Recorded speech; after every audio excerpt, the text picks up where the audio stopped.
మన భారతదేశంలో సూర్య భగవానుడికి అనేక ఆలయాలు ఉన్నాయి. పూర్వం మన దేశాన్ని పరిపాలించిన రాజులు యుద్ధంలో తమకు విజయాన్ని ప్రసాదించమని సూర్య భగవానుడిని ప్రార్థించేవారు. 10వ శతాబ్దంలో సూర్యునికి పూజలు నిర్వహించిన వారిలో చోళ రాజులు ముఖ్యులు.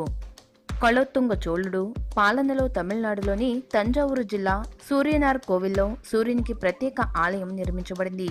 సూర్య భగవానుడికి ఉష, ప్రత్యూష అనే 2 భార్యలున్నట్లుగా సూచనలున్నాయి. ఒరిస్సాలోని కోణార్క్ దేవాలయంలో మాత్రం ఆయనకు 4 భార్యలున్నట్లుగా చరిత్ర చెప్తుంది. తమిళనాడులోని గంగైకొండ చోళపురంలో కమలా యంత్రం అనే పేరుతో పిలువబడుచున్న సూర్య యంత్రం ఉంది.